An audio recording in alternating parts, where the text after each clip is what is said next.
La sobrerepresentación es algo a lo que llegamos en México luego de que la distribución de la votación o el cálculo de la votación para asignar las diputaciones plurinominales, para que las minorías, los que menos votos tuvieron, también tuvieran una representación, un pedacito de pastel político en el Congreso, llegamos a la famosa sobrerepresentación.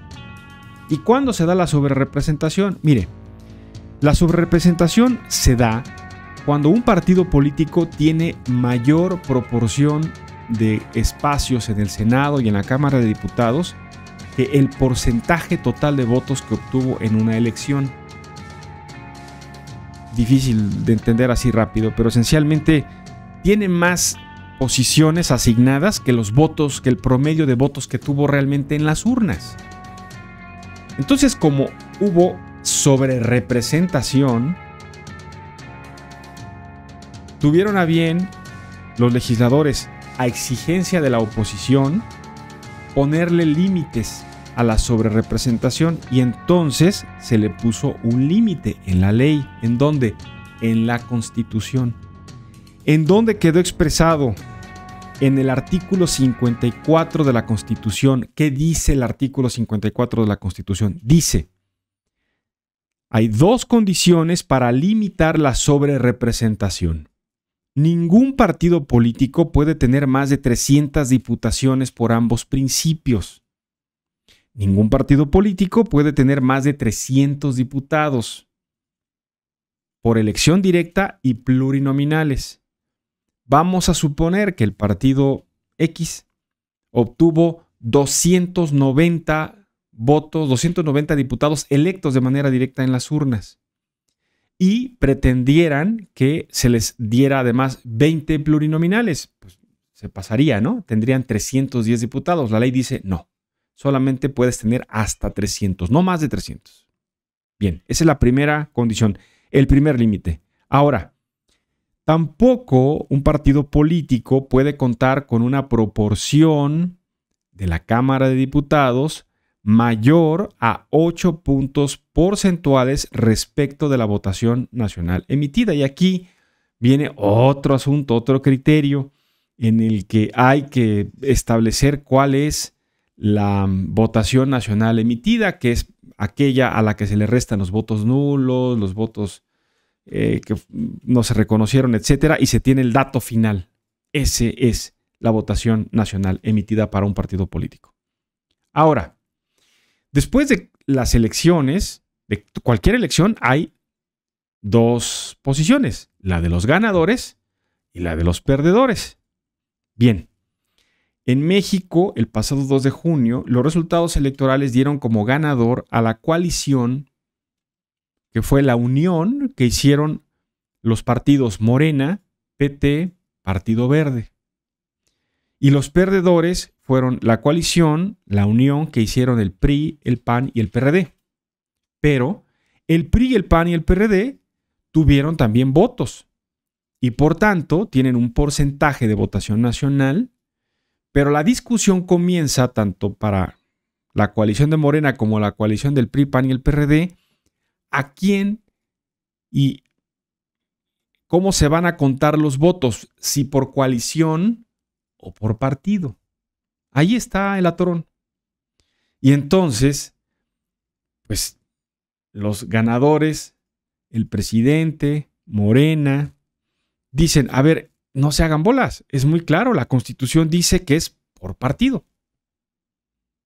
Y la postura de la oposición es la siguiente. A ver, lo recuperamos. Dice: el gobierno de México, Morena, tienen sus propios cálculos y dicen que la coalición oficialista, Morena, PT, Partido Verde, alcanzó hasta 373 diputados, que significa el 74.6% de la votación, aunque obtuvieron poco más del 54% de los votos totales.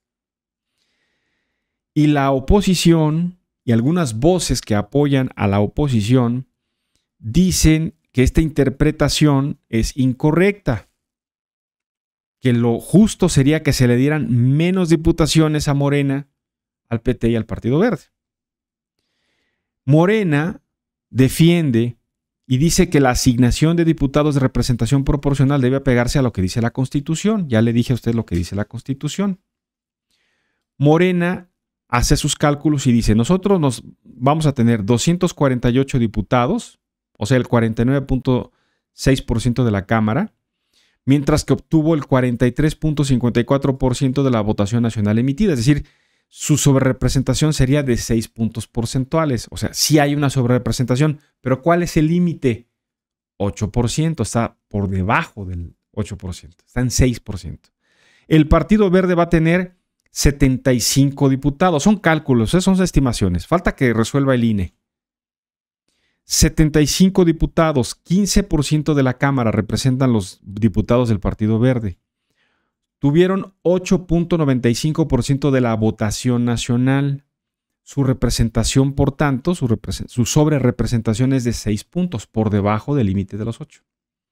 El PT va a tener 50 diputados, tendría 10% de las posiciones en la Cámara de Diputados para tener una sobrerepresentación de apenas 4 puntos porcentuales.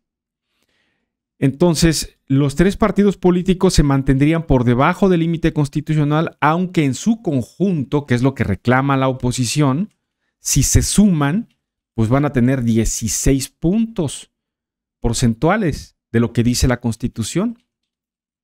O sea, el doble, ¿no? Porque el límite es 8%. Ahí está este nudo en el que el Instituto Nacional Electoral primero tendrá que hacer una interpretación y aplicar las fórmulas matemáticas, y después se abrirá el momento para que el Tribunal Electoral haga también su interpretación y eventualmente la Suprema Corte de Justicia de la Nación entre al quite, pues ya en algún momento la Suprema Corte de Justicia de la Nación ya emitió una postura sobre el tema.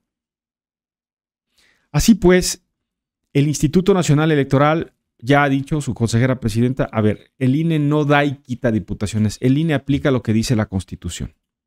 Punto. Así que, pues viene este momento histórico y ¿qué implicaciones tiene? Bueno, detrás de mí, para los que nos están viendo en YouTube y en Facebook, para los amigos que nos están escuchando en radio, tengo la imagen de una lámina que se presentó en la conferencia de prensa en Palacio Nacional. Estas son las estimaciones de Morena, ¿sí? El cálculo. La mayoría de puntitos color guinda, pues son los diputados de Morena. Pueden ver que casi tienen la mitad, ¿no? Casi tienen la mitad. Casi tienen el 50% más 1. Casi. ¿Cómo los juntan? Pues con los votos del PT, que son los puntitos color naranja o rojitos, que son rojitos, ¿no? Naranja, rojitos. Bueno, vamos a ponerle color naranja. No, naranja no, porque ese sería el Movimiento Ciudadano. No, pues serían, ¿qué? Bueno, vamos a poner color rojo. Muy bien.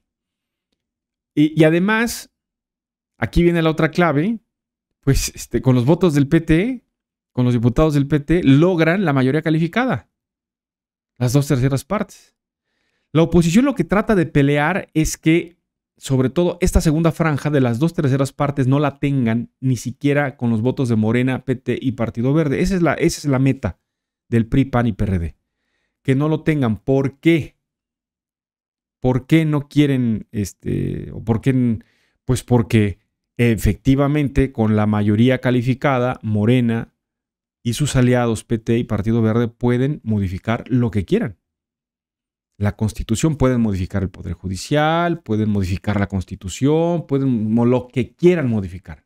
No necesitan ni siquiera que vayan, pues, los diputados del PT y del PRD, perdón, del PAN, del PRI, del PRD. Si quieren que no vayan. Todos son mayoría. Mayoría absoluta y mayoría calificada. Recuerden, para que haya una modificación constitucional, se requiere en ambas cámaras que haya mayoría calificada. Y estos partidos pues tendrían así la mayoría calificada. ¿Sí? en número de votos. Entonces lo que están tratando pues es esencialmente que le quiten unos cuantos pluris a Morena, unos cuantos pluris a PT, unos cuantos pluris al Partido Verde, se le sumen al PRI, PAN, PRD, Movimiento Ciudadano eventualmente podría también ser un beneficiario, y con ello quitarle la mayoría calificada a Morena y sus aliados. ¿Le digo algo?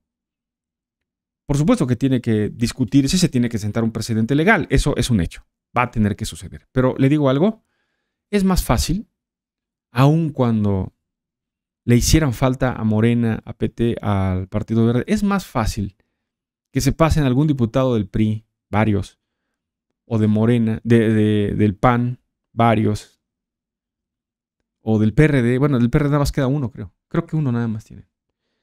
Es más fácil que se vayan a Morena que de Morena brinquen del otro lado, ¿no les parece? Entonces, vaya, me parece pues como la última batalla que está tratando de dar la oposición después de la atropellada que les puso la 4T.